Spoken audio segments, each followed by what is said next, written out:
Upon entering the nest, Eve's journey nears its end as the only surviving member of the 7th Airborne Squadron, supported on her task of completing her mission by the various NPCs of Stellar Blade, her guardian, Taki, the one who guided and protected her teammate, Lily, who gave her wondrous toys and abilities during her fight against the Naytiba, all while showing her that even she too, Eve, a battle-hardened warrior, could learn to care for another like a younger sister. The prophetic one, Orkel, who showed her the meaning of self-sacrifice and finding purpose in one's life, and some of the citizens of Xion that shared their humanity with her in numerous ways. All of these individuals played significant ancillary roles to the main heroine. As the Master Core activates and Eve steps forward, she has a budding understanding of a new truth, that she is Andro Eidos, more accurately, a version of Andro Eidos, a weapon used by their creator, Mothersphere, and that Eve's own faith in Mothersphere is delusional and built on a lie.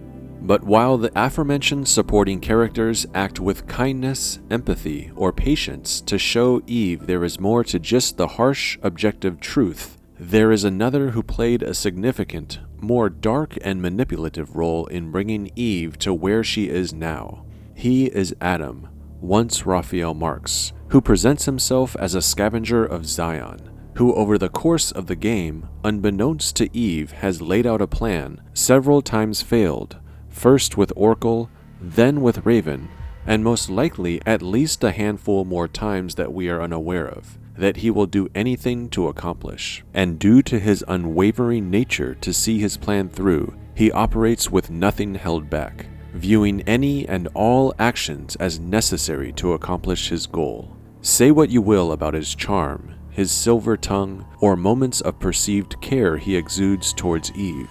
Underneath even these perceived actions of goodwill lies his more guileful, true nature. Although during the course of the game, Adam is presented to Eve as a supportive character, a party member, all of his actions expressed towards Eve up until her arrival to the nest have been insincere. Adam, though, would argue otherwise. Please know that everything I have done sincerely. But this is not true. Driven by a notoriously chaotic mix of ego, determination, and a nearly unbreakable will, Eve's approach to the nest is the culmination of his manipulative actions of almost every individual he has interacted with since the spawning events of the Final War. Since that time, more than 72 years ago up until Stellar Blade proper, Adam's actions have been for his own selfish goals, regardless of the guilt, shame, or sense of duty to reconcile for the genocide against humanity. The objective truth is Adam is a schemer, and once Eve finally crosses the threshold and ventures into the nest, this true side of Adam is revealed, and we see him for who he is, the Elder Naytiba, Stellar Blade's Manipulator.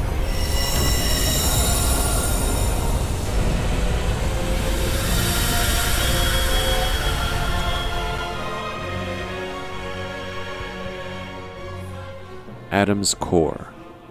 Who is Adam? Raphael Marx, the Elder Naytiba. Although the creator of Mothersphere, Raphael Marx, has literally evolved and taken on multiple new monikers over the course of his life, there has been a through line to his actions and who he is at his core that has for the most part remained constant. Like any engineer or scientist, the way Raphael Marx functions is driven by what he perceives as his purpose, overcoming problems. And even though the problem he has been trying to solve all his life has fluctuated a bit in its definition, it has generally remained the same, and this is the through line that defines and motivates him forward. So what is the problem he aims to solve?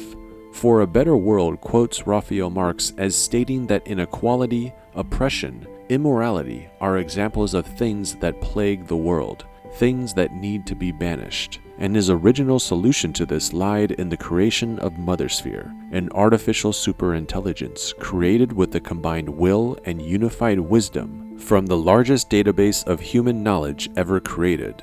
The Eidos Company promotion elaborates on this idea of building omnipotence through Raphael Marx and Mothersphere's version of human innovation. The primary problem he sees, and by extension so does Mothersphere, is that humanity is held back by numerous factors on a global scale. These are the plagues of Earth. His solution to this is through human innovation.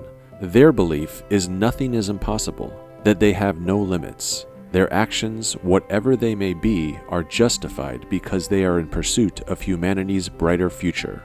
Anything, and I mean anything, he does to solve this problem are in his eyes justified. Whether these actions are done as the CEO of Eidos Industrial, the Elder Naytiba, or he views them as necessary, even arguably as virtuous, because they are done so for the betterment of humanity. Adam sees that if humanity is bettered, perhaps given the ability to live longer, rid themselves of disease, etc., this will then lead to more innovation. By innovating to better the human way of life, humans will live longer, become more intelligent, have further tools to utilize, all things that will then allow humans to create even newer innovations, and the cyclical expanse of humanity would forever increment over time. A cause and effect relationship of humanity and innovation that would result in an infinite exponential growth of human prosperity. But when we look at the Book of Quotes number 2, we can see how dangerous this line of thinking is when mixed with how at peace he seems with lying, seeing it as a necessity in order for society to function. In his mind, all is truly fair and well. Lies, cover-ups, leading others on, and deceit, all seen as essentials in a functioning world for the sake of future innovation. Raphael Marx is saying it is the human condition to lie.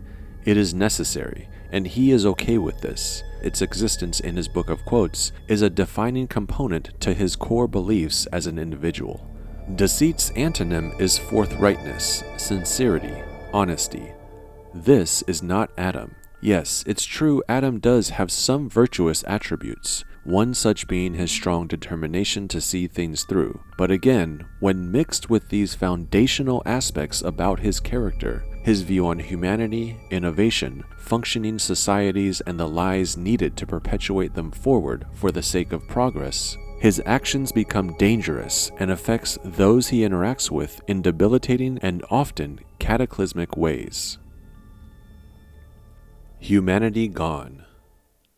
Being responsible for creating the entity that wiped out and replaced the human race is a weight Raphael Marx was affected by uniquely. Surviving Mothersphere's genocidal purge of the original human beings, and knowing who Adam is at his core, reveals the next steps he takes as a very natural progression. His mind, like a programmer trying to revise their code for greater efficiency, or a scientist attempting to make the effects of a treatment have a shorter latency period, now in response to Mothersphere's view of the human body, attempts to improve upon it as a way of striking back against the ASI and the Andro Eidos. He pours all of his efforts into the facilities in the lavoirs and studies, searches for a way to evolve the human body. But through the process of trying to make human bodies more capable to contend with and fight back against the androids, he ironically loses more and more of his own humanity. His successful evolution into Naytiba, the Elder Naytiba, marks the end of literal humans from the Stellar Blade universe, and it is a symbolic turning point for Raphael Marx. Rafi, the computer assistant to the Humanity Liberation Front, describes the evolution process as a gene reamalgamation. Through it, Raphael Marx has manipulated his body and become the Elder Naytiba. Adam's subject information reveals the eerie events. With a scream that came from the abyss of Lavoir, a new existence was born. This marked an irreversible change on Earth, and the truth that Raphael Marx had once existed as a man and not the Elder Naytiba was forgotten. He was damaged, and more significantly, the world had been damaged.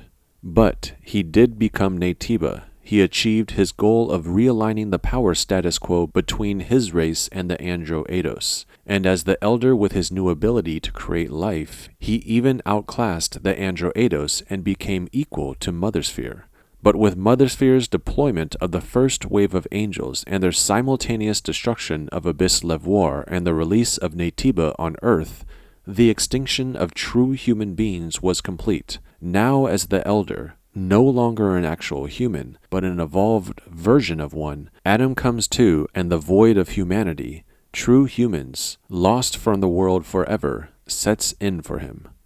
When he comes to, the Naytiba and the Andro-Eidos humans are already engaged in the final war. There are no known original humans left on Earth, so he turns to the new humans, the artificial human minds and bodies, attempting to restore them with what he views as a mandatory component to his definition of what humanity is, the remaining human DNA, now evolved Naytiba DNA in his blood, his will to solve the problems of humanity. This through line, although now slightly altered as he turns to Andro-Eidos humans and his own Naytiba blood, is the driving force behind his upgraded purpose. Everything comes back to this. Adam moves like an unstoppable force over the next several decades to create the version of humanity that will persist. He unlocks an understanding of the power of fusion with the Andro-Eidos humans, and he finds a way to pluck one from the events of the final war. This Andro-Eidos appears to be a respected figure,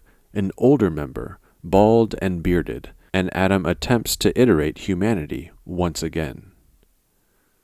Orkel, using his failure.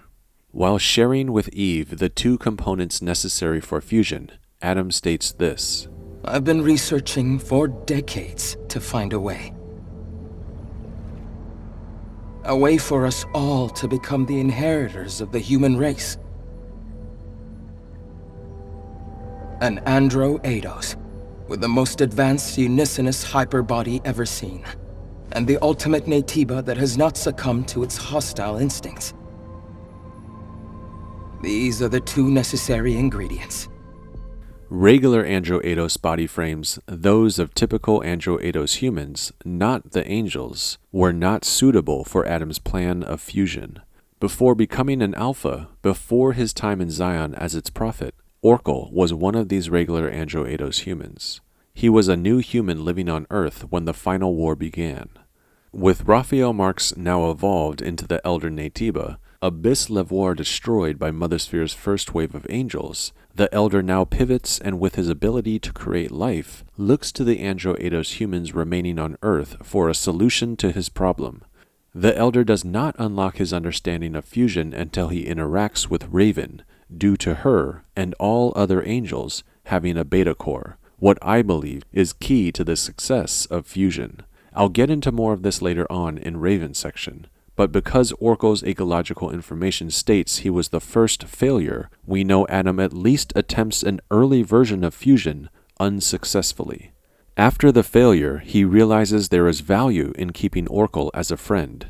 We don't know what happens between the time of Adam's first failure with Orkel and the end of the final war, but soon after the colony extinction, Orkel and some surviving humans on Earth begin to build Xion. Adam's involvement in its construction is evident with the existence of his safe house, and the many pre-existing relationships he has with members of status within the city, the Royal Guard Raphael, head of the Sentinels Man, etc. My belief is that Xion was centered around and built out from the Presence Chamber as a result of Adam's guidance, because I believe the Presence Chamber originally housed Mother Sphere.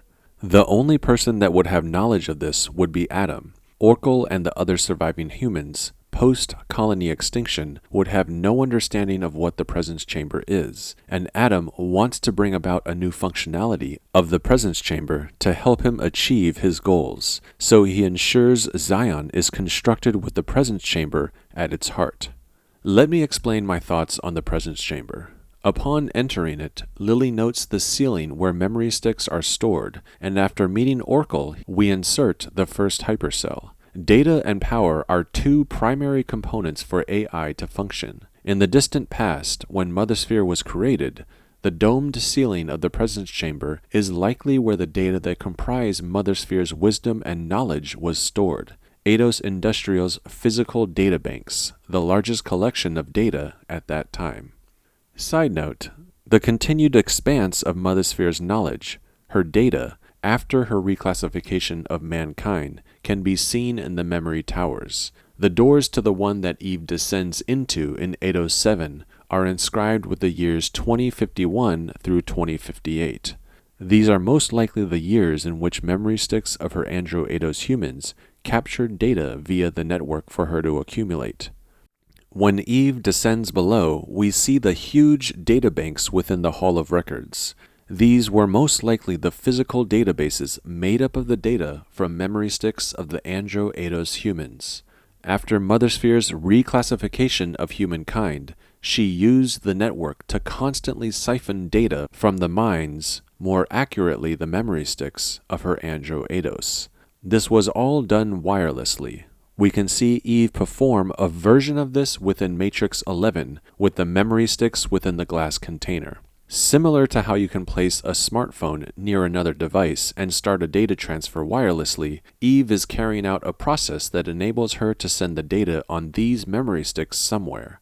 She believes she's sending them to Mother Sphere. During the time on Earth where Andro 8os humans lived as the new humans, society would be constructed around this system. Mother Sphere made it so her new humans constantly gave her information/data via their memory sticks so she could have an essential component required for her to function, data/information.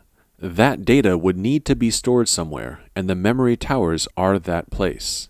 The pillars functioned as the siphon for incoming data. Whatever Andro 8os saw, heard, felt, etc. was stored on their memory sticks. Imagine billions of her Andro 8os living around Earth as the new humans after her reclassification. Every one of their interactions resulted in more and more data stored on their memory sticks. This data was then absorbed by the memory towers and stored in the Hall of Records below. Never-ending access to data was how Mother Sphere functioned, how she predicted the future, and operated as an ASI. In addition to data, AI needs power. This is why the hypercells are used in both the presence chamber, as it was the original location of Mother Sphere when Raphael Marx created her during the time when the original humans existed on Earth, and in the memory towers, as these locations stored the data necessary for Mother Sphere to function when Andro 8os were the new humans on Earth. Like all forms of technology, she improved upon herself. Mother Sphere perhaps started off physically connected to and housed within the presence chamber, but after some iteration, she became more like how she appears at the end of the game, living wirelessly, but still within an established range of a physical construct. During the multiple endings when she appears, she is within range of both the smaller transport ship and the larger space frigates. Perhaps now she does not have one single physical location and truly lives within the network, able to project herself holographically from physical locations, such as the transport ship or the larger space frigates we see in their respective endings. After Adam's first failure at fusing with Oracle, Adam moves to remedy his mistake through iteration, and he uses his quote-unquote friendship with Oracle to benefit his needs. Oracle's ecological information states he was blessed by the Elder with a second chance. This second chance has a purpose. We don't know how much say and influence Oracle and Adam had in the creation of Xion, such as who actually suggested positioning Oracle within the presence chamber. But it's my belief Adam influenced this quite heavily because of his need to find new test subjects. After the colony extinction, the network is irreparably damaged. If the presence chamber was originally Mother Sphere's home, it would have been where she accessed the network. During Xion's construction, Adam would no doubt be able to at least recreate something like the network. I believe we see this new yet crude version of it during Stellar Blade here.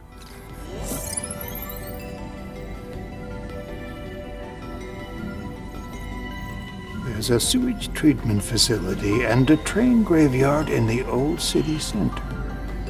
I am detecting the frequencies of an alpha nativa coming from Matrix 11. And to power Oracle's personal link were the hypercells. Either the presence chamber already had a hypercell within the drive core from the time of the final war, or Adam supplied it with one shortly after. In the game's ending confrontation, before we choose to accept or deny Adam's hand, he pulls a hypercell seemingly out of nowhere and gives it to Lily. Does Adam have a stash of hypercells in the nest? Does he know where to get them with ease? The answer to such a question is likely yes.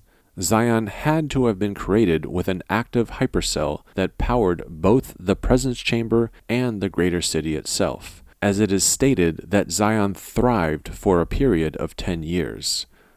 Mothersphere has been described to read the future like an oracle. Adam would need a new oracle to assist him after the colony extinction.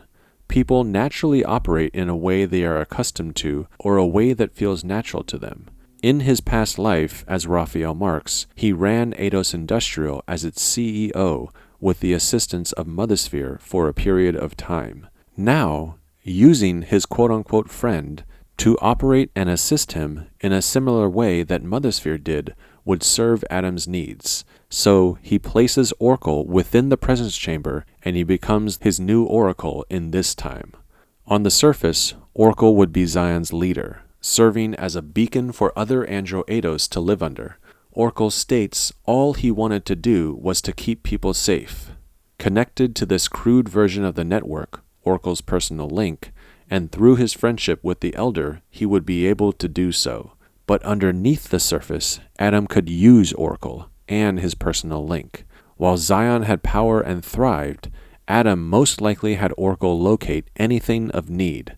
We can infer this because as Eve inserts each additional hypercell into the drive core, and Oracle's personal link is expanded, he seems extremely familiar with and capable at using it.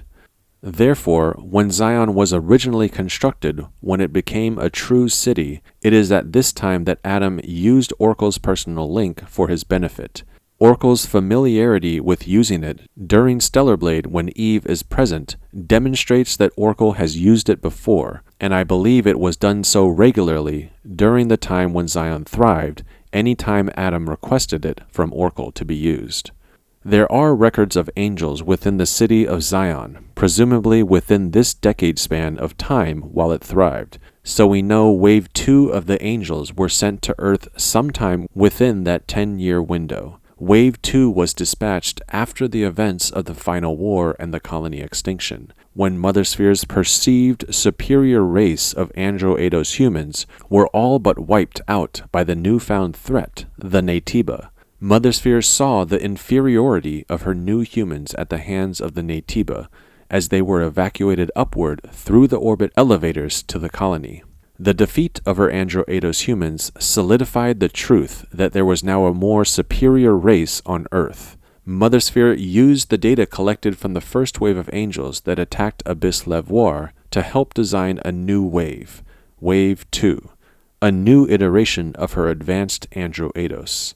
This wave of angels would have been a significant improvement from Wave 1. It would have been Mothersphere's response to being outclassed during the Final War by the near-limitless evolutionary capabilities and power of the Naytiba. Wave 2 would have been a drastic improvement to what she had ever created before, and Adam would have used his newfound ability to search the barren wasteland of Earth through Oracle's connection to his personal link to find the most advanced angel of Wave 2. Raven, pushing an angel. By day 109, after her dive to Earth, Raven fully uncovered the truth. She viewed Mothersphere as a liar, and had completely fallen into madness from what she learned from the data at the Levoirs. The truth utterly shattered her beliefs and understanding of who she and her comrades were. It is not known when Raven and the Elder came into contact with one another, but it's almost certain Adam saw Raven's shattered state immediately. He sees her madness and quickly understands he would be able to use her, nudge her further into collapse and in worship of him as the Elder. What I believe happened is he reveals something that cements her worship of him, perhaps a glimpse of who he is as the Elder, perhaps even that he is the true creator, Raphael marks, and he further explains his creation of Mothersphere, a piece of information shown to Raven to reveal him to her as something akin to a god, something worthy of her worship. With worship of him solidified, he could use her how he saw fit. One thing he needed out of her would have been the opportunity to study and experiment on her body frame.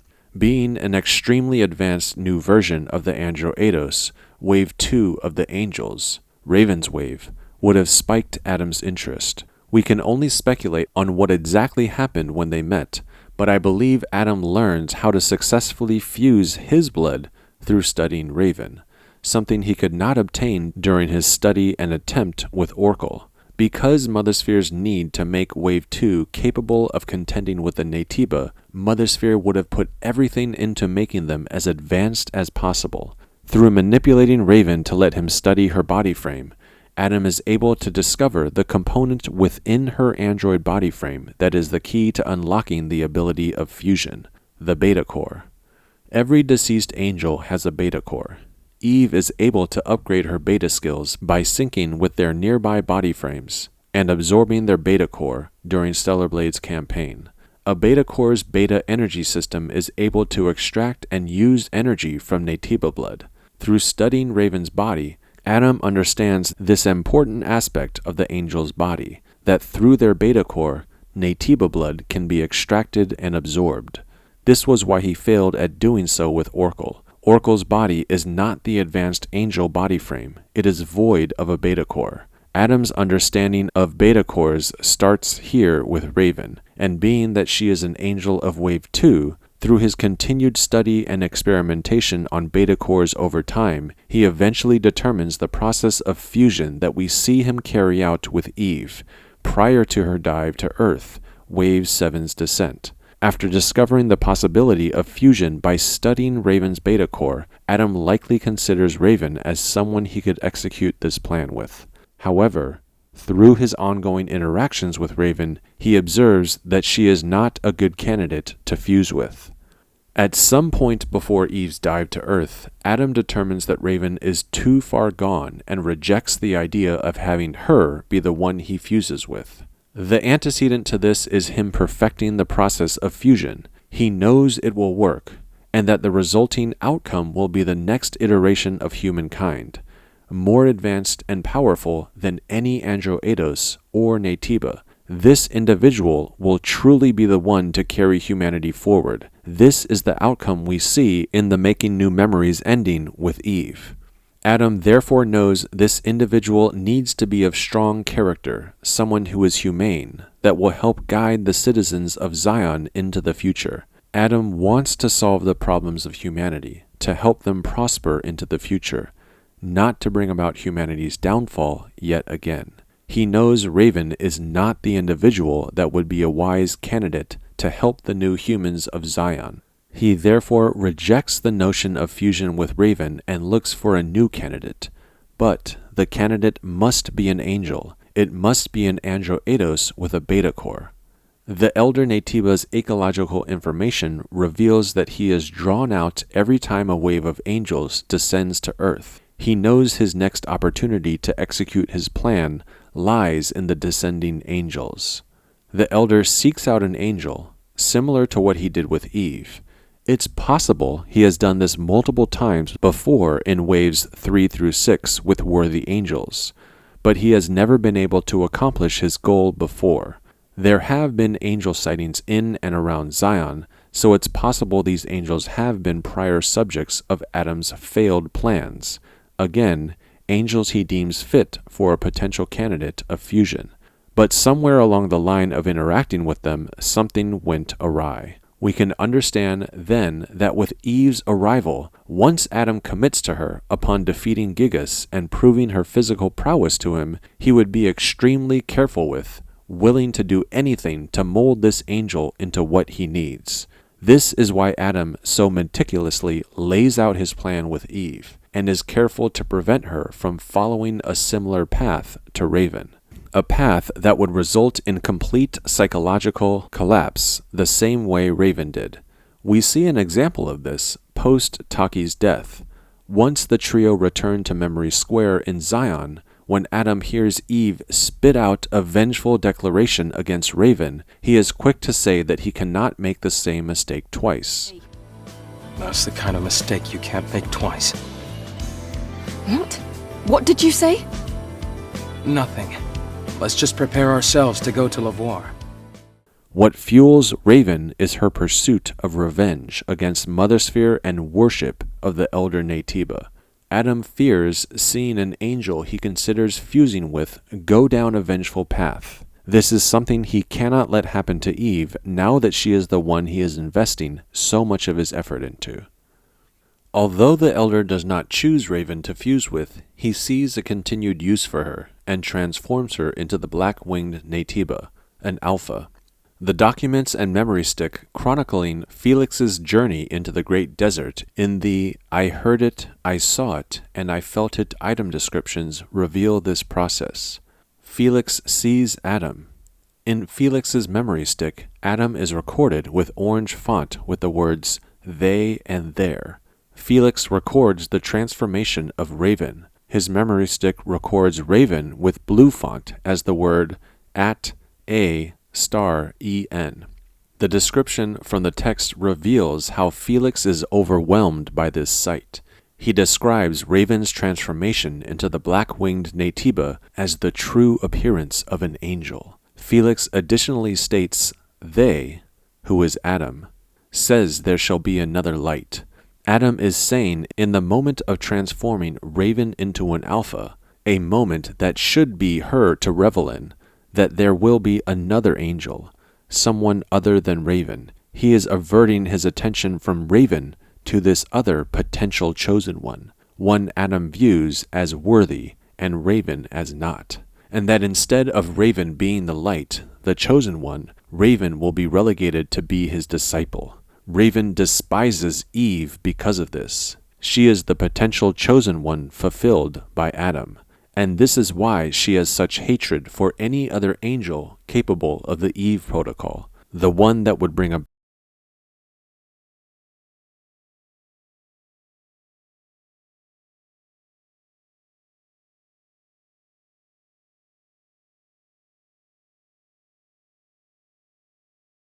Eve through her indoctrination of Taki, and then with her vocal resentments towards Eve in the game's climactic battle with Raven's angel form. But part of the reason for Raven's collapse was with how she uncovered the truth about Mothersphere. Adam understands the need for the angel he fuses with to no longer have faith in Mothersphere, to even have the possibility of fusing with Adam upon his reveal as the Elder Naytiba. This angel must not be subjugated through the Mothersphere doctrine anymore. They must be able to both understand the truth, but not be spurred by its reveal to be driven into madness the way Raven did. To avoid this, Adam makes Raven place the legacies along Eve's path in order to drip-feed her the information about the truth, slowly, in order to ensure he can continue manipulating and influencing Eve over the course of his time with her. Raven does finally hit a breaking point.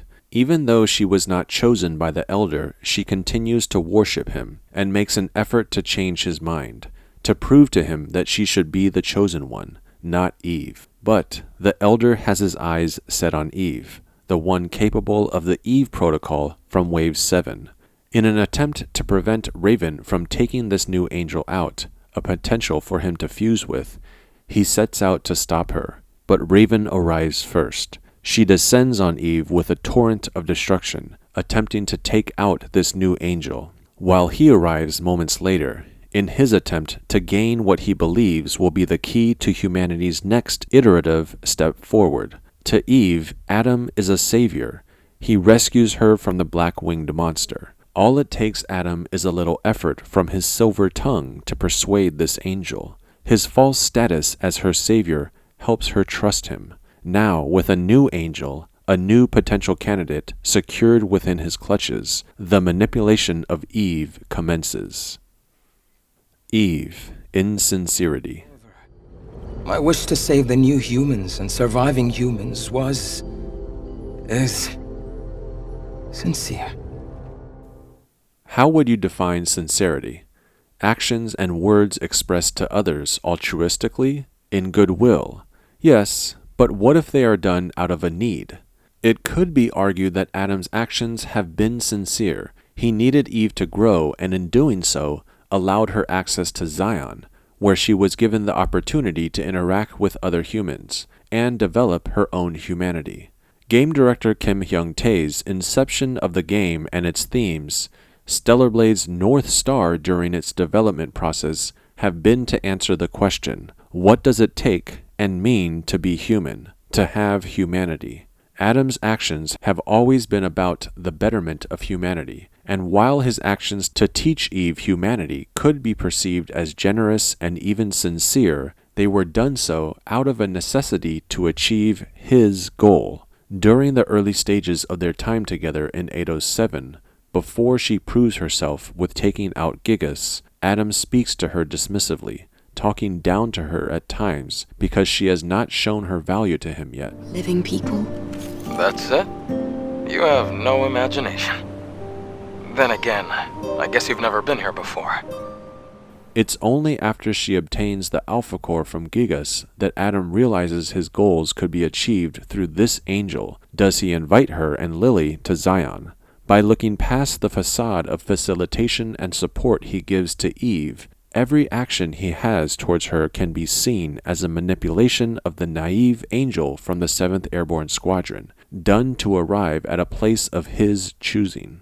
As the story barrels toward the climax at the orbit elevator, Raven's actions against his will backfire on his plan. His manipulation of Raven finally catches up to him. Upon him leaving Eve and Lily, with his return to Xion, the final stage of Adam's character arc begins.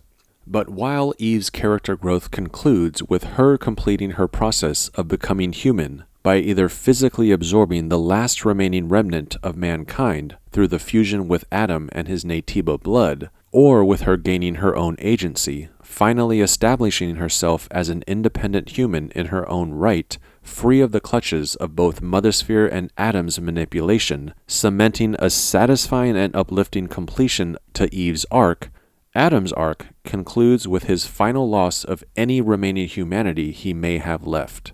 However noble his actions may seem to be in their effort to better humanity, they have always been in an effort to fix the problems that he created. The path of his character arc has always been guided by and through the manipulation of others, because lies, manipulation, deceit are necessary, to him, even a requirement to achieve his goals. Bringing Eve to Xion and guiding her along a manicured path with the assistance of Oracle to obtain hypercells, arguably through which he could easily obtain on his own, made evident by him readily having one available within the nest, has allowed Eve to develop, but not with her own agency. Furthermore, revealing pieces of the truth through the legacy recordings shows how he exploits Eve in order to turn her faith away from Mothersphere. With the exception of the last legacy, Adam is always there while Eve listens to the recordings. After listening, he nudges her forward away from her faith in Mothersphere. After they listen to the legacy recording at his safe house in Xion, Adam makes a couple remarks in order to help push the truth to Eve and Lily about the creation of Andro Eidos. Usually, things only exist because people make them. Like us. How dare you! That's blasphemy! Sacrilege! Right. He needs the angel he plans to fuse with to know the truth about Mothersphere and see that his way forward is a sound choice. That she, Lily, and the others of Xion are Andro Eidos. That they are, in his eyes, void of humanity. That they need him because he is essentially the last true human of Earth. When Adam finally plans to present his hand to this angel, he needs her to see the value that he brings as the elder in his Naytiba blood, value in taking his hand. Adam believes by getting this angel, Eve, to the nest at the end of the journey he laid out for her would result in her seeing the only true way humanity can be carried forward is through his human DNA and fusing with his Naytiba blood.